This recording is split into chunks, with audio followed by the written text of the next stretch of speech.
Mesdames et messieurs, bonjour et bienvenue sur notre chaîne YouTube.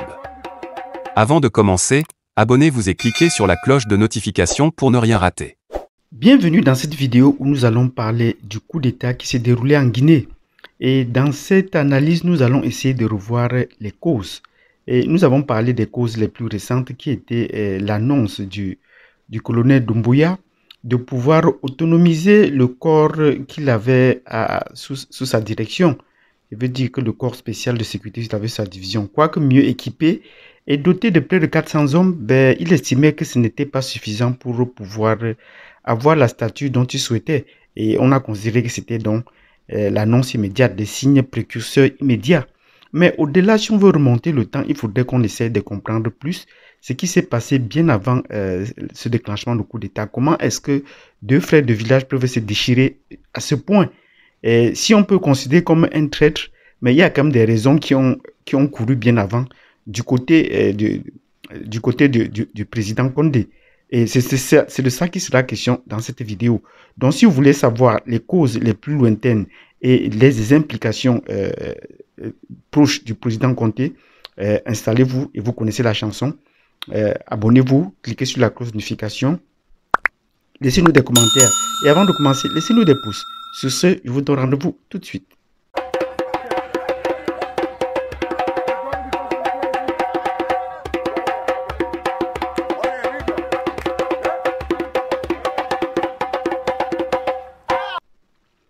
Bienvenue dans cette vidéo où nous allons parler des causes du coup d'État. Et nous avons déjà évoqué les causes immédiates, les signes les précurseurs de ces signes, et comme nous l'avons dit dans l'introduction. Mais aujourd'hui, nous allons voir maintenant les autres signes qui ont précédé le coup d'État. Et dans ces signes, il y a un élément très marquant, c'est la présence d'un homme politique français, quoi condamné dans son pays, mais qui continue à parcourir les palais présidentiels en Afrique. Et ce président, c'est le président Sarkozy. Comment est-ce qu'on peut considérer, comment est-ce qu'on peut comprendre la présence de Sarkozy en Guinée? Alors que pendant toute la présidence de Sarkozy, il n'a fait qu'un seul mandat. Il n'a pas pu mettre pied en Guinée. Mais voilà qu'à la fin de sa présidence, entre 2019 et 2021, il a fait près de 3 visites en Guinée. C'est un peu trop. Qu'est-ce qu'il va chercher en Guinée? Et en faisant notre analyse, nous nous sommes rendus compte qu'aucune chaîne n'en a parlé, n'en a fait vraiment étalage de cette cause. Alors que c'est une situation qu'il faut prendre très au sérieux, vu l'implication des Français. Nous disons que les Français sont impliqués dans ce coup d'État parce que c'est un légionnaire. Mais du côté diplomatique, qu'est-ce qui s'est passé? C'est de ça qu'il est question dans cette vidéo. C'est de noter donc la présence du colonel, du président Sarkozy à Conakry. Parce que venir à Conakry pendant 3 fois, plus de 3 fois, et qu'on déroule le tapis rouge, il a beaucoup de questions à se poser. Parce que ceci nous rappelle un précédent.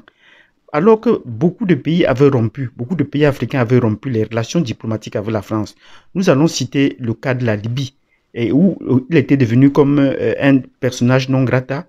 C'est sous la présidence de Sarkozy qu'il a trouvé les astuces pour pouvoir libérer les infirmiers bulgares qui étaient enfermés en Libye depuis plusieurs années, et qu'il a pu inviter le président, le colonel Kadhafi à Paris, et lui, il a effectué plusieurs visites avec des émissaires à Tripoli. Ils ont signé des accords de coopération. C'est à la suite de tout cela que le colonel Kadhafi est tombé, qu'il a pu trouver l'astuce pour le faire tomber. Il y a un autre cas que nous devons évoquer, c'est également le cas du Rwanda.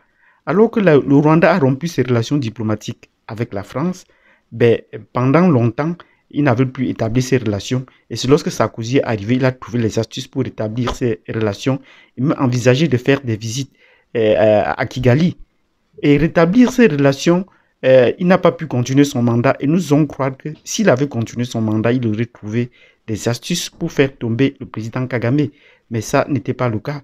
Cela a été écouté plus tôt. Donc ça, c'est un président qui fait tomber.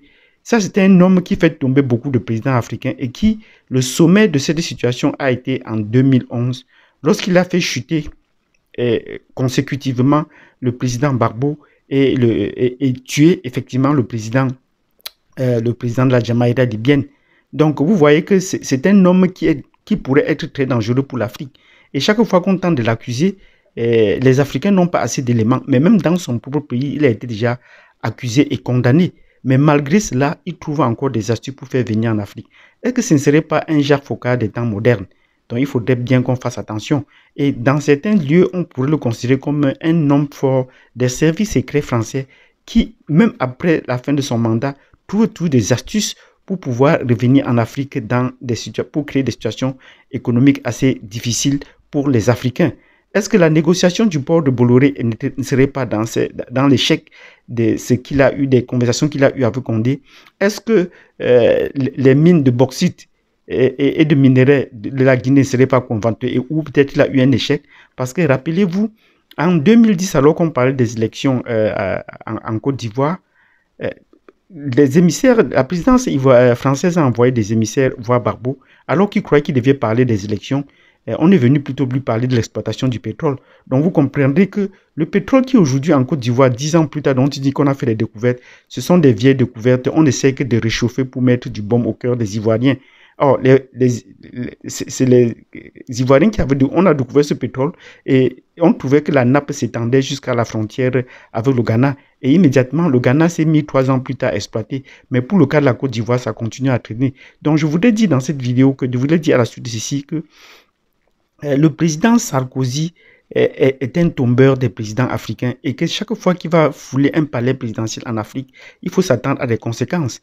Et le président Gbagbo a compris plus tard que c'était la signature de l'exploitation de ce pétrole-là qui devait déterminer son succès aux élections. Et quand il a dit qu'on devait voir tout ça après les élections, on a compris qu'il se faisait tard. Lui, il a bien dit qu'ils ont bien insisté. On a dit non, revenez après les élections. Ils ont compris qu'il se faisait tard. Donc vous comprenez que parfois, quand il y a des situations politiques tendues, c'est les négociations économiques qui vont avec. Et pour le cas de la Guinée, vu ses multiples ressources, c'est depuis la mort du président Touré que vous avez vu des organismes français ou les entreprises françaises sont lancées dans les concessions de routes en Guinée. Et depuis lors, ces entreprises françaises ont pignon sur rue en Guinée. Or, maintenant, s'il faut accroître leur part sur le marché guinéen, il faudrait bien qu'on signe des accords plus avancés. Alors que la Guinée est le pays qui a le plus eu des contacts avec un pays comme la Russie depuis le temps de Sékou Touré. Donc, vous comprenez, aujourd'hui, si nous avons fait cette vidéo, c'était pour vous montrer la présence de certains hommes politiques français qui peuvent être très nuisibles pour la diplomatie, pour les relations entre la France et l'Afrique, qui sont vraiment le cœur de la France-Afrique. Donc, si vous avez aimé cette vidéo dans laquelle nous avons dit que Sarkozy pourrait être le nœud qui a fait déborder le vase et qui peut-être n'a pas pu réussir à faire signer des contrats à Alpha Condé et qui a choisi de le renverser, vous nous mettez des pouces et laissez-nous des commentaires pour nous donner votre avis. Et sur ce, nous vous donnons rendez-vous à la prochaine vidéo. Merci.